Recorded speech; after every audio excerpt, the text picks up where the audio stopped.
Renungan pagi menjadi putra dan putri Allah oleh Ellen G. White, 8 Januari 2021. Mari kita berdoa. Bapa kami yang di sorga, Allah pencipta langit dan bumi, laut dan segala isinya, Allah yang maha besar, maha kuasa, sumber segalanya, yang kami sembah selalu melalui anak-Mu yang tunggal, Yesus Kristus. Terpujilah Yesus, anak Allah yang maha tinggi, yang adalah penebus, penolong, penghibur, pengantara kami.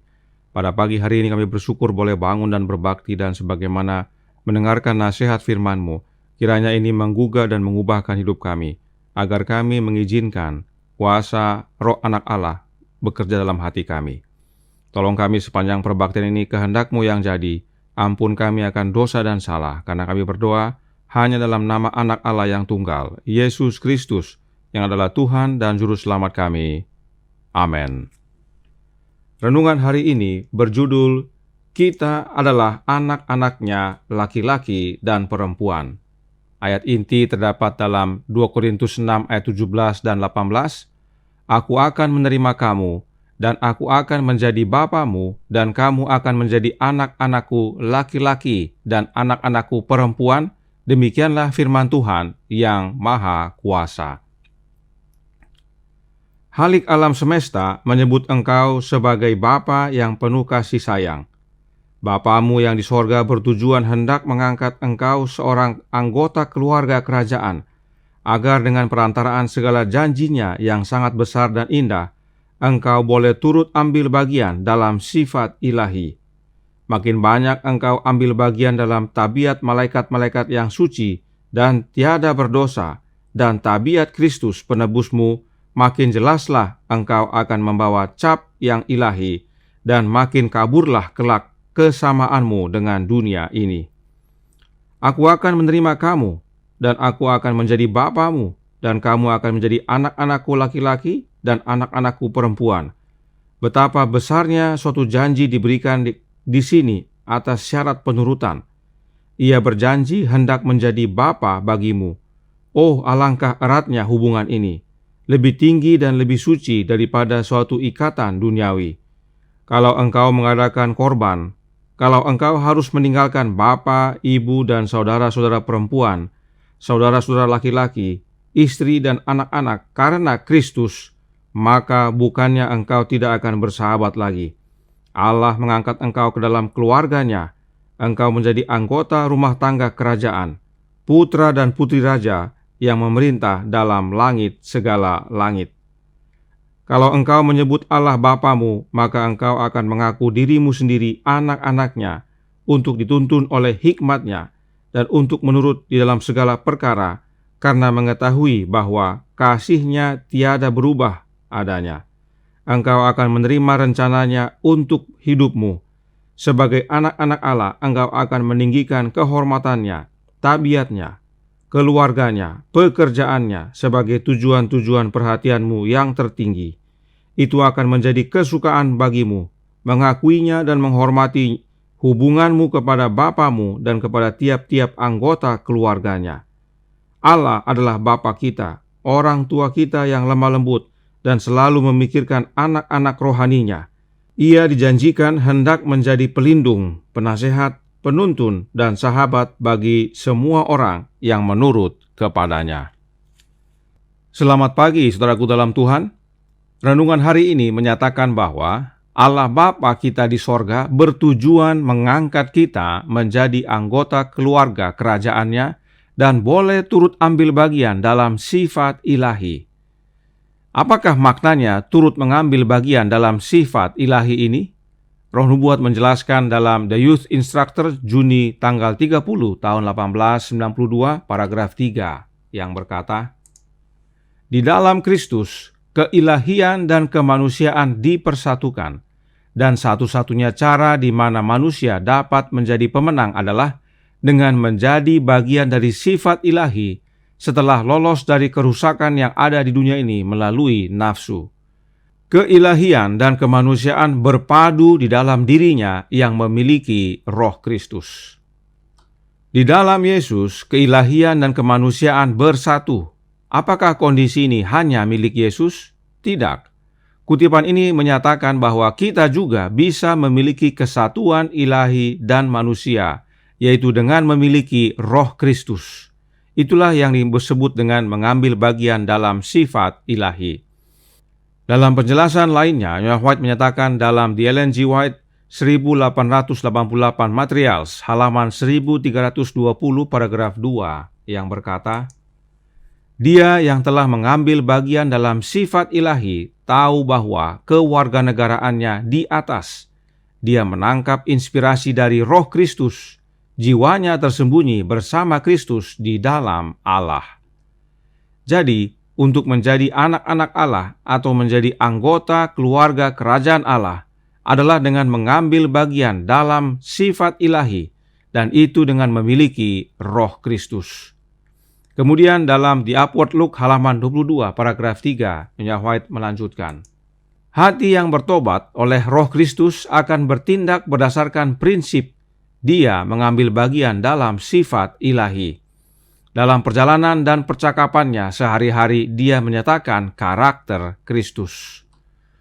Kembali, untuk memiliki sifat atau alamiah ilahi adalah dengan memiliki Roh Kristus. Nah, perlu diketahui bahwa dalam bahasa Inggris disebutkan partaker of the divine nature. Kata nature ini bisa diterjemahkan menjadi alamiah. Namun renungan hari ini menggunakan kata sifat. Oleh karena itu untuk keseragaman kita menggunakan kata yang sama, yaitu sifat ilahi. Kita lanjutkan. Dan kita yang memiliki sifat ilahi ini akan menyatakan karakter Kristus dalam kehidupan kita. Dan memiliki Roh Kristus yang sama dengan mengambil sifat ilahi adalah kehidupan kekal. Nyonya White menuliskan dalam suratnya nomor 301 tahun 1905 paragraf 11 yang menjelaskan, inilah kata Kristus, hidup yang kekal itu, yaitu bahwa mereka mengenal Engkau satu-satunya Allah yang benar dan mengenal Yesus Kristus yang telah Engkau utus. Ini adalah hal yang akan menentukan pertanyaan dengan setiap jiwa. Apakah dia mengambil bagian dalam sifat ilahi? Apakah dia memiliki Roh Kristus? Apakah dia benar-benar tahu bahwa dosanya telah diampuni? Bahwa dia telah didamaikan dengan Allah? Kristus adalah satu-satunya harapan orang berdosa. Mengambil bagian dalam sifat ilahi itu adalah hidup yang kekal, sebab hal itu ada hubungannya dengan mengenal Bapa dan Anaknya, yang adalah hidup yang kekal, sebagaimana Yohanes 17 ayat 3 nyatakan. Dan untuk itu semua, penting bagi kita untuk memiliki Roh Kristus. Sebab itulah hadiah terbesar yang Allah karuniakan kepada kita umat manusia yang berdosa, agar menerima keselamatan. Perhatikan penjelasan berikut ini agar kita lebih memahami bagaimana manusia dan ilahi bisa bersatu. Manuskrip 40A tahun 1890 paragraf 64 menjelaskan, melalui pekerjaan Roh Allah, manusia dapat dihubungkan dengan keilahian. Yesus telah berjanji untuk mengirimkan penghibur untuk menuntun kita ke dalam semua kebenaran. Rohku, kata Kristus, kompeten untuk mempengaruhi dunia. Mereka yang akan menerima persediaan kasih karuniaku dapat mengambil bagian dalam sifatku. Inilah yang Yesus alami. Roh Allah, yaitu Roh Bapanya, bekerja dalam dirinya, dan pekerjaan Roh Allah tersebut dapat kita miliki dengan menerima Roh Kristus. Sebab tidak ada seorang pun yang datang kepada Bapa kalau tidak melalui Yesus. Dan Yesus menyatakan bahwa Bapa dalam dirinya dan Dia di dalam Bapanya, dan mereka berdua, yaitu Bapa dan Anak, di dalam umatnya. Bisa baca dalam Yohanes 17 ayat 21. Itulah sebabnya penting sekali bagi kita untuk memiliki Roh Kristus. Sebab Yesus berkata, Rohnya lah yang kompeten untuk mempengaruhi dunia. Kalau Rohnya Kristus yang kompeten, apakah kita perlu roh yang lain yang bukan Roh Kristus? Tentu tidak. Ingat, hanya ada dua roh dalam dunia ini, Roh Kristus dan roh setan. Yang kita perlukan adalah Roh Kristus. Jangan lupa. Dan sebagai penutup, kita baca kembali kutipan dari renungan hari ini yang berkata dalam Menjadi Putra dan Putri Allah, halaman 16, paragraf 1. Makin banyak engkau mengambil bagian dalam tabiat malaikat-malaikat yang suci dan tiada berdosa, dan tabiat Kristus, penebusmu, makin jelaslah engkau akan membawa cap ilahi, dan makin kaburlah kesamaanmu dengan dunia ini. Disebutkan untuk kita memiliki karakter malaikat suci dan karakter Kristus penebus kita. Maka kita akan membawa cap ilahi dalam hidup kita. Cukup karakter malaikat dan karakter Kristus, maka kita memiliki cap ilahi. Mengapa karakter malaikat? Kita baca dalam This Day with God halaman 128 yang menjelaskan. Malaikat-malaikat dilemparkan dari sorga sebab mereka tidak akan bekerja dalam keharmonisan dengan Allah. Mereka jatuh dari tingkat mereka yang tinggi sebab mereka ingin ditinggikan. Mereka telah meninggikan diri mereka sendiri dan mereka lupa bahwa keindahan pribadi dan karakter mereka datang dari Tuhan Yesus. Malaikat-malaikat yang jatuh ini mengaburkan fakta bahwa Kristus adalah anak tunggal yang diperanakkan Allah. Dan mereka mempertimbangkan bahwa mereka tidak berkonsultasi kepada Kristus. Hal ini menjelaskan tentang Lucifer dan malaikat-malaikat yang jatuh. Malaikat-malaikat yang jatuh ini lupa bahwa karakter mereka itu datang dari Yesus, berasal dari Yesus. Dan bahkan, kalau kita baca dalam kutipan ini, mereka mengaburkan fakta bahwa Kristus adalah anak tunggal yang Bapa peranakkan. Namun fokus kita hari ini adalah mengenai karakter. Karakter malaikat itu datang dari Yesus, dan para malaikat yang jatuh lupa akan hal ini. Mereka meninggikan diri mereka. Jadi, saudaraku dalam Tuhan, karakter malaikat adalah dari Yesus juga. Jadi kalaupun roh nubuat berkata kita harus memiliki karakter malaikat suci dan karakter Kristus, hal itu sebenarnya sama saja. Artinya kita cukup memiliki karakter Kristus, maka cap ilahi menjadi bagian kita. Itu sebabnya roh nubuat juga menyatakan dalam In Heavenly Places halaman 237 paragraf 5 yang berkata, ketika juru selamat tinggal di dalam hati, pekerjaan tersebut menghasilkan cap ilahi.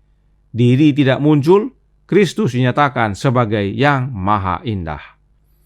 Jelas saudaraku dalam Tuhan bahwa untuk memiliki cap ilahi cukup memiliki karakter Kristus. Dan itu dengan menerima Kristus tinggal dalam hati kita. Maka bukan kita lagi yang hidup, tetapi Kristus yang hidup dalam kita. Di dalam Kristus kita mengambil bagian dalam sifat ilahi dan menjadi anak-anak Allah, laki-laki dan perempuan, menjadi anggota kerajaan Allah. Tuhan memberkati, saya bawa dalam nama Yesus. Amin. Mari kita berdoa. Bapa kami yang di sorga, Allah pencipta langit dan bumi, laut dan segala isinya, Allah yang maha besar, maha kuasa, sumber segalanya yang kami sembah selalu melalui anak-Mu yang tunggal, Yesus Kristus. Terima kasih atas kebenaran demi kebenaran tentang roh anak Allah. Sebab itulah satu-satunya jalan untuk kami menerima atau mengambil bagian dalam sifat ilahi, yang mana melayakkan kami menjadi anak-anak Allah, anggota kerajaan Allah. Tuhan, tolong kami, hadirlah dalam hati kami melalui kehadiran roh-Mu, sebab roh-Mu lah yang kompeten untuk mempengaruhi kami menjadi anak-anak Allah yang setia. Tolong kami sepanjang hari ini, beserta kami ya Tuhan, kehendak-Mu yang jadi. Ampun kami akan dosa dan salah, karena kami berdoa hanya dalam nama anak Allah yang tunggal, Yesus Kristus, yang adalah Tuhan dan Juru Selamat kami. Amin.